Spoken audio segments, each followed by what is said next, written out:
બનાસકાંઠા જિલ્લા વિભાજન વિવાદ જે છે તેમાં ધાનેરાને બનાસકાંઠામાં યથાવત રાખવાની માંગ કરવામાં આવી છે। સ્થાનિકોએ પાલનપુર કલેક્ટરને આવેદનપત્ર આપ્યું છે।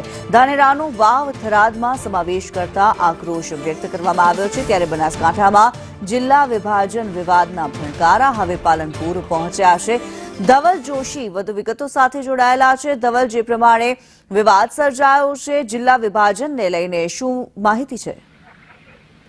કિન્નરી, ચોક્કસથી વાત કરવામાં આવે તો ભૌગોલિક રીતે રાજ્યના સૌથી મોટા બનાસકાંઠા જિલ્લાને બે ભાગમાં વહેંચવામાં આવ્યો છે। રાજ્ય સરકારની કેબિનેટ બેઠકમાં બનાસકાંઠા જિલ્લાનો બીજો ભાગ એટલે કે વાવ થરાદ નામનો નવો જિલ્લો છે તે બનાવવામાં આવ્યો છે અને આ જિલ્લામાં 8 જેટલા તાલુકાનો સમાવેશ કરવામાં આવ્યો છે, જેમાં ધાનેરા તાલુકાને પણ જે પ્રકારે વાવ અને થરાદ જિલ્લામાં સામેલ કરી દેવાતા ધાનેરા વિસ્તારના લોકોમાં ભારે રોષ જોવા મળી રહ્યો છે। ધાનેરા વિસ્તારના લોકોની એક માંગ છે કે તેમને બનાસકાંઠા જિલ્લામાં જ રાખવામાં આવે। જો કે ગઈકાલે પણ ધાનેરા વિસ્તારમાં વિરોધ પ્રદર્શન છે તે સામે આવ્યા હતા। જિલ્લો અલગ કર્યા બાદ હવે ધાનેરા વિસ્તારના લોકો છે તે દિવસે ને દિવસે વિરોધ કરી રહ્યા છે અને તેમનો વિરોધ છે તે ઉગ્ર બનતો જઈ રહ્યો છે। ત્યારે ધાનેરાનો વિવાદ જે જિલ્લા વિભાજનને લઈને જે વિવાદ થયો છે ને આ વિવાદ હવે પાલનપુર ખાતે પહોંચ્યો છે। જિલ્લા કલેક્ટર કચેરી ખાતે ધાનેરા વિસ્તારના રહીશોએ આવેદનપત્ર પાઠવીને ધાનેરાને બનાસકાંઠામાં જ રાખવામાં આવે તેવી પ્રબળ માંગ કરી છે અને જો આ માંગ નહીં સ્વીકારાય તો આગામી દિવસોમાં ઉગ્ર આંદોલનની ચીમકી ઉચ્ચારી છે।